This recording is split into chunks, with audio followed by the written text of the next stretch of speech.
আজকে তোমাদের জন্য একটা কি দারুণ মজার গল্প নিয়ে এসেছি। একটা গল্প শুনলে তোমরা বুঝবে গায়ের জোরের থেকে বুদ্ধির জোর কত বেশি।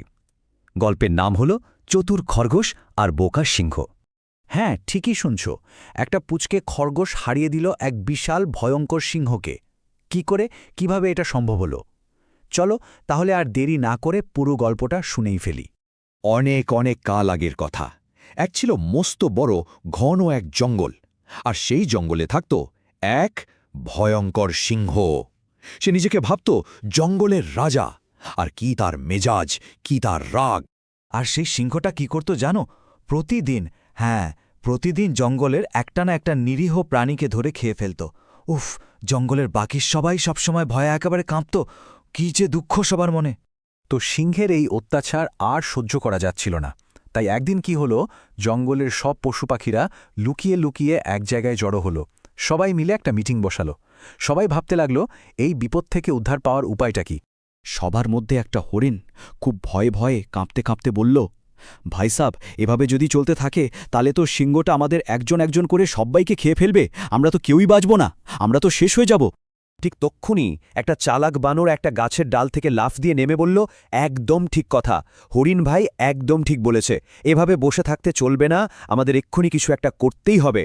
সবাই যখন খুব চিন্তায়, ঠিক সেই সময় ভিড়ের মধ্যে থেকে ছোট্ট একটা খরগোশ টুকটুক করে সামনে এগিয়ে এলো। এসে সাহস করে বলল, আমার মাথায় একটা বুদ্ধি এসেছে। ওর কথা শুনে তো সবাই একেবারে অবাক। এইটুকুন খরগোশ, সে আবার কি বুদ্ধি দেবে? সবাই তো ওর দিকে তাকিয়ে ভাবছে এ আবার কি করবে, কিন্তু খরগোশটা একটুও ঘাবড়াল না। সে একটা মিষ্টি হাসি দিয়ে সবাইকে বলল, তোমরা কিচ্ছু চিন্তা করো না, শুধু আমার ওপর একটু ভরসা রাখো, দেখবে সব ঠিক হয়ে যাবে। তো প্ল্যান মতো পরের দিন সিংহের খাবার হওয়ার কথা ছিল ওই ছোট্ট খরগোশটারই। কিন্তু ও তো খুব চালাক। ও কি করল, ইচ্ছে করেই অনেক দেরি করতে লাগল। একদম ধীরে সুস্থে আস্তে আস্তে সিংহের গুহার দিকে যেতে থাকল। এদিকে হয়েছে কি, খিদের চোটে সিংহের মেজাজ একেবারে সপ্তমে চড়ে আছে। খরগোশকে দেখা মাত্রই সে এমন এক হুঙ্কার দিল, গর্জন করে বলল, কোথায় ছিলি এতক্ষণ? আমার সামনে আসতে এত দেরি হয় কেন তোর? খরগোশ তো একদম তৈরি ছিল। ও ভয় পাওয়ার দারুণ অভিনয় করল। একেবারে থরথর করে কাঁপতে কাঁপতে বলল, মহারাজ ক্ষমা করবেন, আমি তো ঠিক সময়ে আসছিলাম, কিন্তু জানেন, পথে আরেকটা সিংহ, সে আমাকে আটকে দিয়েছিল। এই কথা শোনা মাত্রই সিংহ তো রেগে একেবারে কাই। ওর অহংকারে লাগল। সে এমন গর্জন করে উঠল যে গোটা জঙ্গল কেঁপে গেল। বলল, কি, আমার রাজত্বে আরেকটা সিংহ? এত বড় সাহস! চল, এক্ষুনি আমাকে নিয়ে চল তার কাছে। আজ ওর একদিন কি আমার একদিন। ওই বোকা সিংহটা খরগোশের চালাকি একটুও ধরতে পারল না। রাগে অন্ধ হয়ে খরগোশের পেছন পেছন চলল। খরগোশ তাকে জঙ্গলের আরও গভীরে একটা পুরনো গভীর কুয়োর দিকে নিয়ে চলল। কুয়োর কাছে এসে খরগোশটা একেবারে ফিসফিস করে, যেন খুব ভয় পেয়েছে এমনভাবে ইশারা করে বলল, মহারাজ চুপ চুপ, ওই দেখুন, ওই পাজি সিংহটা এই কুয়োর ভেতরেই লুকিয়ে বসে আছে। খরগোশের কথা সিংহটা একেবারে বেদ বাক্যের মতো বিশ্বাস করে নিল। সে রাগে গড়গড় করতে করতে খুব সাবধানে কুয়োর ভেতরে উঁকি মারল। দেখতে চাইল কে সে সিংহ। আর কুয়োর শান্ত পরিষ্কার জলে সে কি দেখল জানো? আরে, ও তো নিজেরই ছায়া দেখল, নিজেরই প্রতিবিম্ব। কিন্তু বোকা সিংহটা কিচ্ছু বুঝল না। ও ভাবল, এটাই তাহলে সেই অন্য সিংহটা। নিজের ছায়াটাকে অন্য সিংহ ভেবে ও আবার একটা বিকট গর্জন করে উঠল। কুয়োর ভেতর থেকে সেই গর্জনের প্রতিধ্বনি ফিরে এলো। সিংহটা আরও রেগে গিয়ে চিৎকার করে বলল, বেরিয়ে আয় বলছি, ভয় পেয়েছিস নাকি? আমার সামনে আসার সাহস নেই তোর?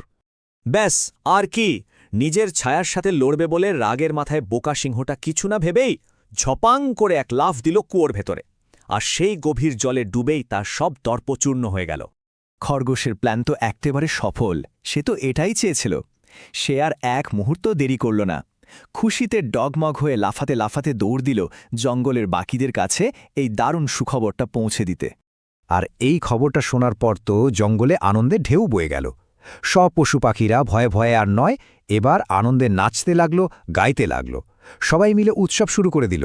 যাক বাবা, শেষমেশ অত্যাচারী সিংহের হাত থেকে সবাই মুক্তি পেল। সবাই তখন ছুটে এলো ছোট্ট খরগোশটার কাছে। ওকে অনেক অনেক ধন্যবাদ জানালো।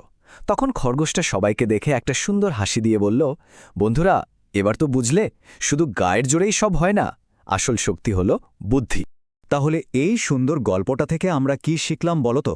প্রথমত, বুদ্ধি কিন্তু সব সময় গায়ের জোরের চেয়ে অনেক বড় হয়।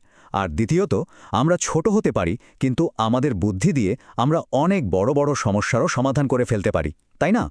তোমাদের কেমন লাগলো এই খরগোশ আর সিংহের গল্পটা? আশা করি খুব ভালো লেগেছে। যদি গল্পটা শুনে মজা পেয়ে থাকো তাহলে এক্ষুনি একটা লাইক করে দাও।